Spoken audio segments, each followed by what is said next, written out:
Hi there, my name is Bobby Ansari. Some of you might know me as Earth Energy Reader on my blog, The Shift Has Hit the Fan. If you haven't already subscribed to this channel, please do so and hit the like button if you find any of this information informative or helpful or insightful in any way. I'm just starting this channel, so I'm welcome to feedback. If you have anything to say, if you have any suggestions or ideas you'd like me to pursue in future videos, please leave them in the comment section below. So today I'm going to start talking about spiritual tourism. That was the primary focus why I decided to start this channel, and to discuss what spiritual tourism is, primarily what it looks like, what are the different interpretations of it, what people are doing with it and what they're not doing with it, what's wrong with it, and so forth. So what is spiritual tourism? So you have tourism, which we all know and love. You know, people go on vacations all the time and so forth. But there's something in the tourism industry called wellness tourism. So it's this huge umbrella called wellness tourism. And there are different niches within it, like gourmet tourism, where you go off to Tuscany and learn to cook Tuscan food, or adventure tourism, where you go down to New Zealand and go bungee jumping, or safari tourism in Africa. There's many different types of wellness tourism. There's also medical tourism for people who can't afford to have procedures at home in the United States, so they go to countries like India or Brazil to have procedures done there because it's a lot cheaper. So within this very huge umbrella, we have something called spiritual tourism, which the tourism industry doesn't really understand very well and doesn't really know what to do with. Having said that, there's a lot of people who are really interested in this topic and aren't really sure what to do with it. And, you know, the interpretations of it that are existing in the world right now are not particularly very good or helpful.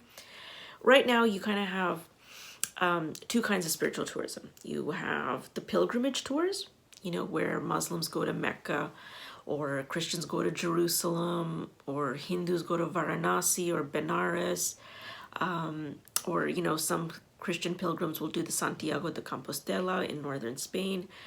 Those are, you know, pilgrimage tours, if you will. So that's one form of spiritual tourism. Another more recent form of spiritual tourism is this kind of new age tourism, where people go to these so-called hot spots around the world, you know, the so-called chakras of the planet. Places like Mount Shasta, California, Sedona, Arizona, Mount Kailash in Tibet, the Giza Plateau in Egypt, Glastonbury in England, Machu Picchu in Peru. These are the so-called, you know, hotspots, the rock stars of spiritual tourism, where, you know, you basically are, you know, shoved into a bus with 20 other people and taken to some of these sites to experience them. But you're not really getting anything out of it because a lot of these places are so crowded. It's a bit of a circus. I know that from first-hand experience in places like Sedona and Mount Shasta and Machu Picchu. Yeah, it's just a circus, really. You're not getting anything spiritual. There's nothing individual about it. There's nothing profound about it. And, you know, there's a lot of YouTube channels out there and videos out there of people who have gone to these places and have filmed themselves going to these places like Glastonbury or Machu Picchu.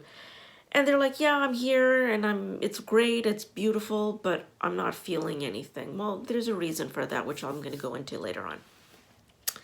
So there's, you know, also this kind of spiritual tourism where you have yoga tours or yoga cruises, where you pack a cruise ship with 3,000 people and they just do yoga all day long in the sea or at their ports of call, like Tulum in Mexico. There's a lot of interpretations out there. There's a lot of different ways people are doing it. The problem is I don't think a lot of people are getting anything genuine out of it. If they want that kind of transformational experience that a lot of people seem to be looking for. One thing that happened after the book Eat, Pray, Love came out was that a lot of women started doing or mimicking the tour that Elizabeth Gilbert did, you know, going to Italy and going to India and then going to Bali in the hopes of kind of replicating that kind of experience that she had. And it just doesn't work that way. And, you know, there's a lot of reasons why, which I'll go into. But just to say that there's a lot of different interpretations of spiritual tourism, and I'm going to kind of give my idea of what it is and what I do, since I am a trained therapist as well, in trauma therapy and pastoral care and clinical spiritual caregiving. So there's also parts of spiritual tourism that touch up on astrocartography, where you look at your astrological birth chart, and depending on the birth chart, there is certain parts of the world that are better for you, like career-wise, love-wise, marriage-wise, whatever, and other parts of the world that are not very, very good and you should stay away from. If you're interested in astrocartography, one astrologer that I know and who I've worked with in the past and who's fantastic, I've had great readings with him, is Steve Judd. So I'm going to put a link to his channel in the links below. There's also people who work with ley lines and earth energy lines. A lot of them come from a dowsing background, and there's some really, really good channels out there now. And people who, if you're really interested in knowing more about dowsers, how they read the energy of places using dowsing methods, I would suggest two different people in particular. There's Tim Walter, who's got an amazing YouTube channel, very, very informative. I've spoken to him personally. He's a great guy, really authentic, really genuine, really humble. He's more of a dowser and house healer. Then there's also Patrick McManaway, who is more based in Scotland, and he also teaches around the world. He's also a dowser, and he knows the history of a lot of different places and the archaeology of different places. So those two guys are really good guys. So Tim Walter, Patrick McManaway. So, you know, magical things have a tendency to happen at these spiritual places. You know, you get insights that suddenly come out of the blue if you're in the right state of mind, if you've done your preparatory work before going to these places. People have a tendency to have breakthroughs at these places under the right time and under the right circumstances. They have breakthroughs, they have insights, they start having vivid dreams. They really, in many cases, have transformative experiences. And that's what I think a lot of people are looking for right now. They want those transformative experiences that kind of changes them, you know, in a good way for the better. So there are countless lists on the internet of all these different magical places and rock star hotspots, right?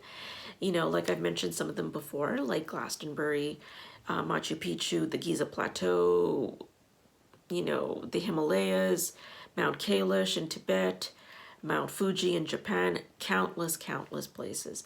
And there's a problem with that as well. Now, if you're not familiar with earth energy lines or ley lines, think of it as the human body. You know, the human body has a lot of energy meridians and acupuncture points that facilitate healing. If you believe that this universe is alive and that this planet is cognizant and conscious, likewise, this planet and other planets and moons as well have similar energy meridians and points of energy and points of healing. Some of them are very well known, like the ones I've listed before. Some of them are dormant. Some of them have gone to sleep, because you have to remember energy is constantly on the move. It never stays in the same place. This world in energy does not exist in a vacuum. It's constantly static. It's constantly moving. So by that token, you know, if you believe in that, then there are literally probably thousands, if not millions of places out there in this world that have that capacity to transform us and heal us.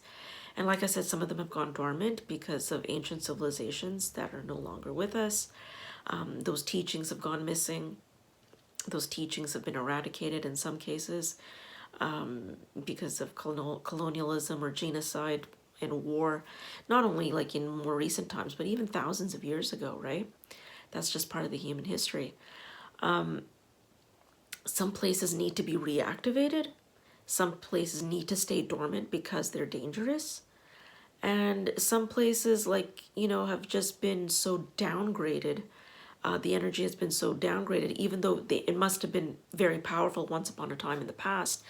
The energy has been so downgraded at this point because of tourism, mass tourism, and people leaving their psychic junk, that it's just not worth it to go there anymore. I can give you examples of some of these types of places. Like, I can tell you for a fact, when I went to Machu Picchu, absolutely nothing happened to me. I didn't feel anything. The setting is magnificent. You know, you're high up in the mountains. You have the lush jungles beneath you. It's breathtaking, but in terms of actually feeling something, I didn't feel anything. First of all, the place is a circus. It was overrun with thousands of tourists. If you want to find that space to do something spiritual, like, you know, sit down, meditate, go into yourself, or do ceremony, you absolutely cannot, because there's just too many people milling around you, talking, interrupting, watching you, and you need that private space, you know, to be able to do some of that stuff, to do that interior work. Same thing with Sedona, Arizona. If you go outside of Sedona, you know, there's a lot of outfits in Sedona that offer vortex tours. You go outside of Sedona to places like Cathedral Rock, and there's no way you even have the place to yourself. It's impossible, because there's hundreds of other people there doing the exact same thing at the same time as you are. And you just cannot go into yourself and do that meditation work or that interior spiritual work if that's what your thing is. So having said that, you know, there's also places that were very, very powerful places and significant places who with a lot of significant spiritual power, but because of war, because of the bloodshed there, you know, these places have been decimated. You know, you look at somewhere like Iraq, which was the ancient fertile, you know, the Fertile Crescent area, where, you know, really ancient civilizations like Babylon, Mesopotamia, Sumer sprung up. But, you know, with the constant war that's been going there and the way American forces have kind of shot at and destroyed, and even ISIS has also destroyed a lot of these places, these, you know, old sites, the energy's gone. You know, people talk about going to the Holy Land, to Jerusalem, to Israel, because of the amount of bloodshed that's been happening in Israel and Palestine. Whatever might have been there during the time of Christ, that energy is gone and moved on to somewhere else. Tibet is another example, Mount Kailash. Tibet in general was always considered to be a very high frequency place, and, you know, the rooftop of the world, if you will. You know, Tibet was really interesting because you had the pagan Shan religion, which had pre-existed in Tibet for thousands of years, and then when Buddhism was introduced, the Shan religion and the Buddhism religion were kind of fused and became a new hybrid of Buddhism, which is why the iconography in Tibetan Buddhism is so different from, say, Zen Buddhism or the Buddhism you find in Sri Lanka. And there was a lot of very, very powerful teachings. But then with the Chinese takeover of Tibet in the 1950s, it's all been pretty much eradicated. And what meager resources were left that, you know, the Dalai Lama and the government in exile took with them to India or at these various Tibetan monasteries around the world, it's pale in comparison to what used to be in Tibet. So for all practical purposes, Tibet, the energy has gone dead there. It's sleeping. And I'm not sure, you never know if it'll ever come back, but with what the Chinese have done to their culture and to their sacred sites, fat chance, you know, the energy's definitely moved on. So, you know, I think that's also another reason why you have to keep your eye on the geopolitical situation of a lot of these places. There was a shrine to the prophet Daniel.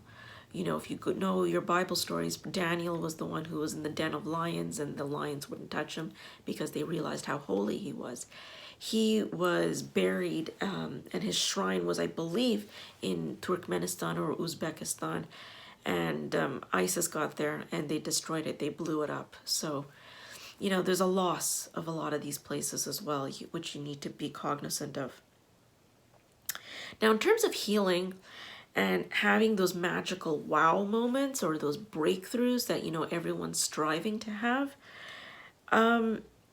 you have to remember that you can't really have spiritual healing, you know, on that level if the foundations are weak. I'm talking the physical, you know, healing, emotional healing, spiritual healing. you go into Buddhism or Hinduism and even Gnostic Christianity, and I'm going to try to include some diagrams here to illustrate this point, but they talk about the different bodies. You not only have the physical body, the emotional body, the mental body, the atmic body, the Buddhic body. It goes, up to 7 or 9 different levels in some place, in some diagrams and in some teachings. So if you want to have that highest form of healing, the spiritual healing, normally you need to be very strong in the other foundations before that can happen.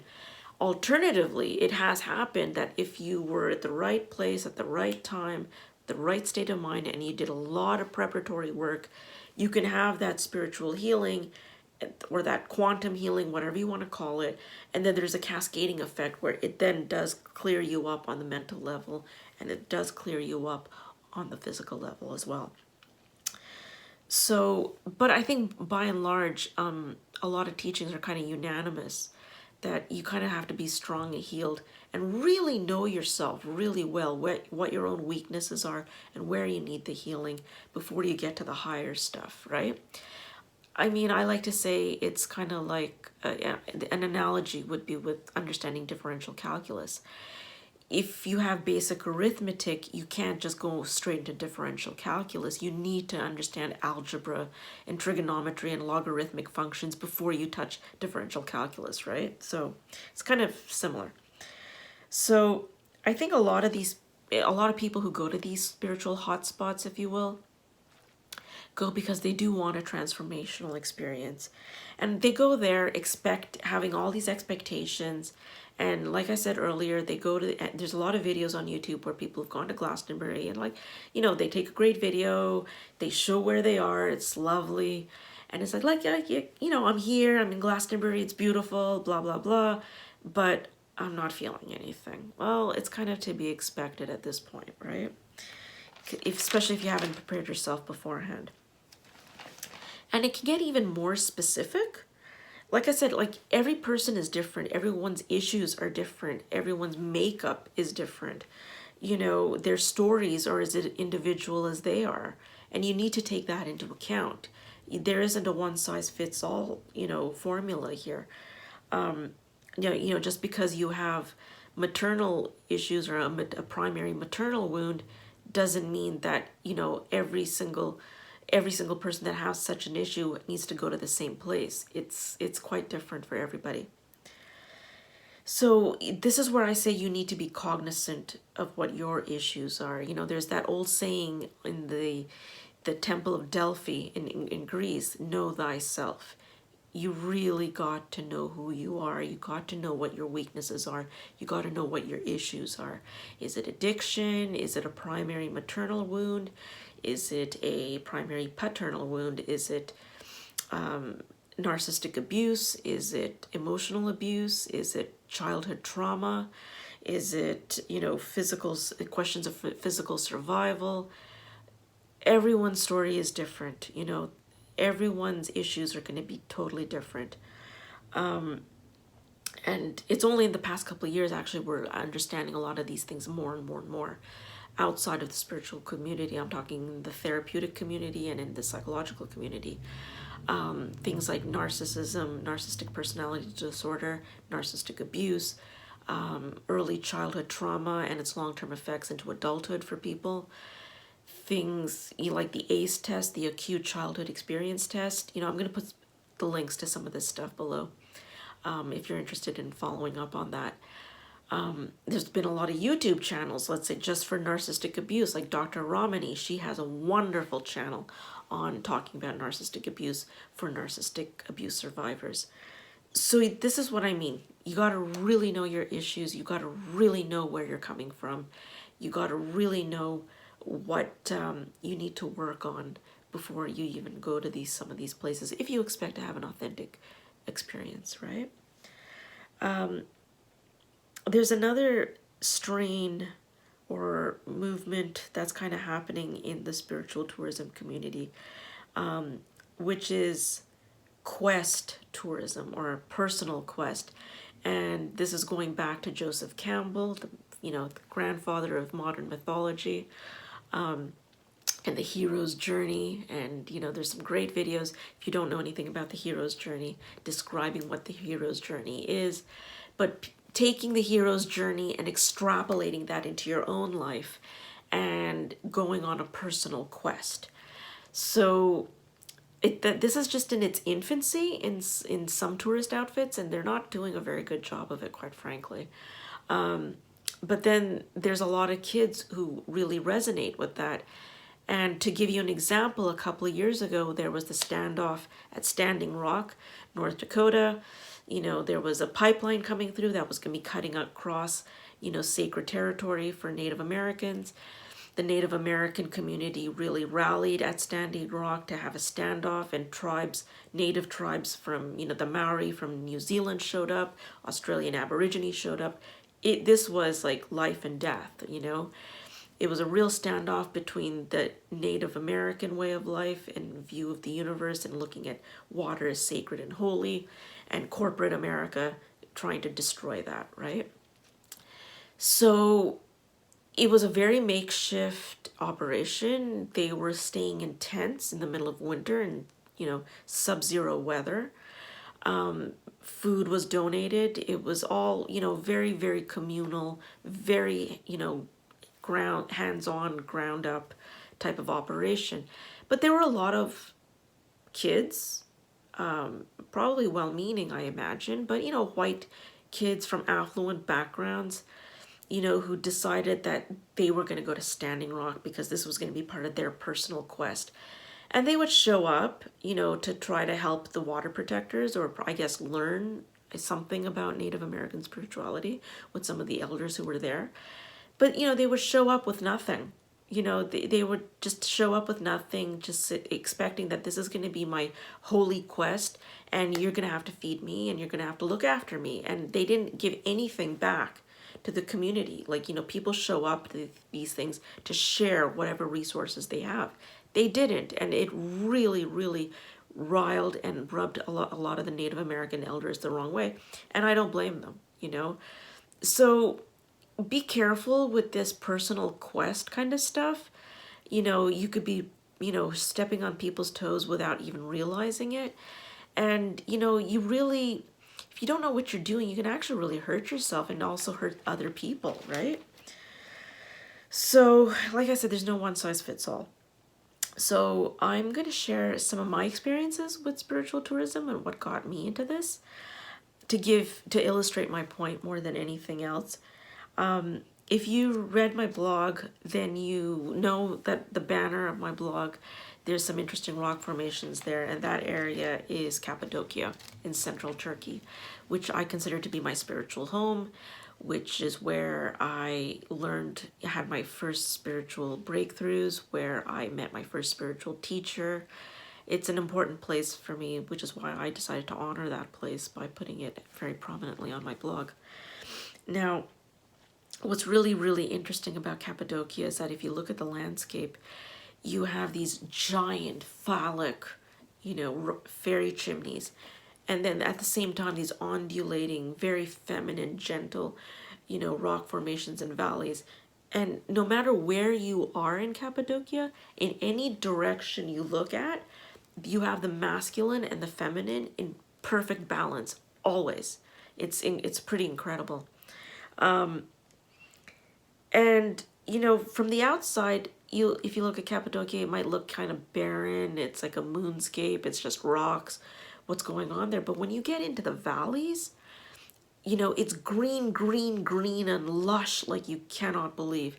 And because of the volcanic history of that area, the soil is extremely fertile. You can grow anything there, and it's all biodynamic, organic, and clean like you can't believe.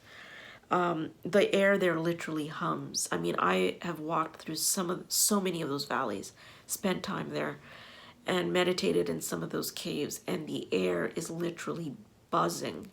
That's what a profound high frequency place that really was. It's changing now. There's a lot of people who were moving in from Istanbul and from Ankara who are buying up caves and making them into homes. Cappadocia has cave cities, from the time of the Hittites, which were a parallel parallel civilization to the ancient Egyptians, right? Like Derinkuyu and Kaimakli. Some of these underground cities once upon a time were able to house 20,000 people, and they just mysteriously disappeared. They only found some of these cities like 40, 50 years ago, right? And there's a lot more to be found. There's a lot of mystery there. It's a very mysterious place. The tufa, which is the volcanic soil, is very soft to touch, but once you start digging into it, it gets exposed to air, it solidifies and becomes rock hard, which is why it's so easy to make caves and cave hotels and cave homes and underground cities there. So, you know, for me, it was a privilege to be there. I was very blessed to be there at a time when not a lot of people knew about Cappadocia. Right now, tourism is starting to boom. The Turkish economy is really based on tourism, and Cappadocia is one of their biggest hotspots, tourist hotspots. So it is changing, but it's such a vast area that there's so many valleys that there's still a lot of exploring to do, places to visit, caves to explore. It's just a weird and wonderful place, really, you know. And if you look at the history of Cappadocia, it's not a coincidence that it's such a high frequency place. This place has produced spiritual rock stars like you cannot believe over time. I mentioned the ancient Hittites, which were a very ancient civilization based in the area. But there was also Apollonius of Tyana. I'll put a link to his description in below.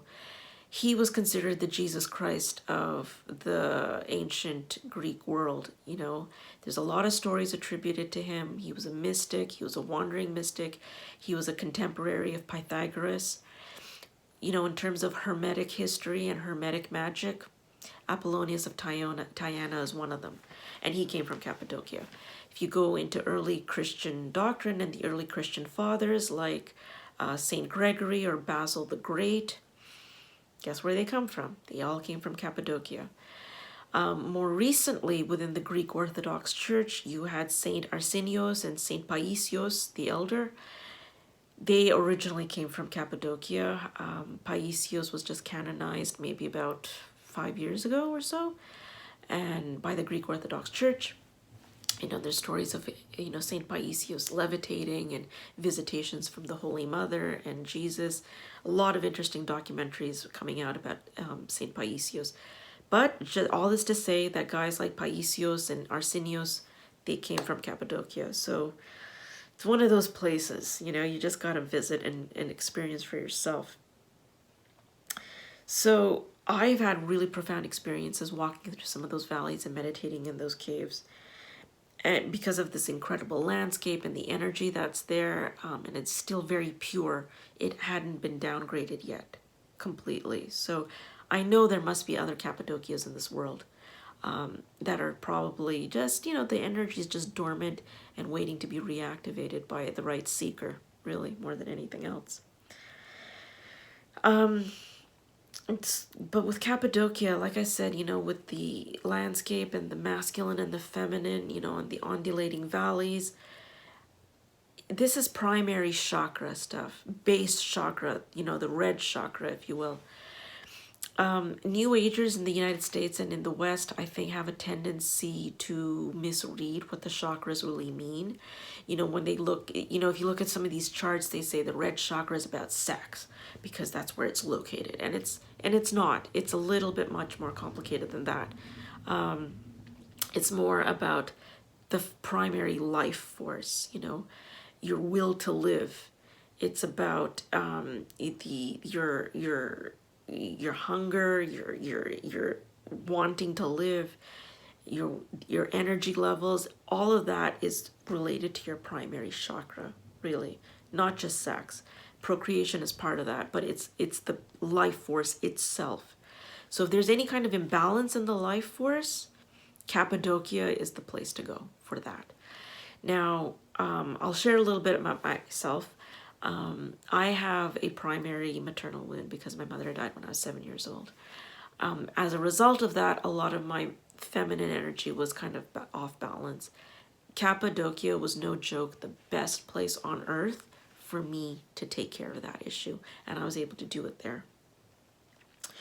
Now, is that to say that if somebody else has the exact same primary maternal wound issue, that they need to go, or imbalance, that they need to go to Cappadocia and that they're going to have the same healing there?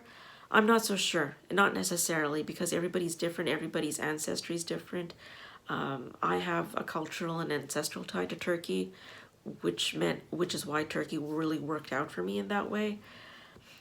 You know, it's a balancing act. You got to look at astrocartography, you got to look at your ancestral voices, you got to look at your own cultural heritage, you got to look at your own issues. It gets very, very complex when you take all these different factors in to figure out what's the right place for you, right?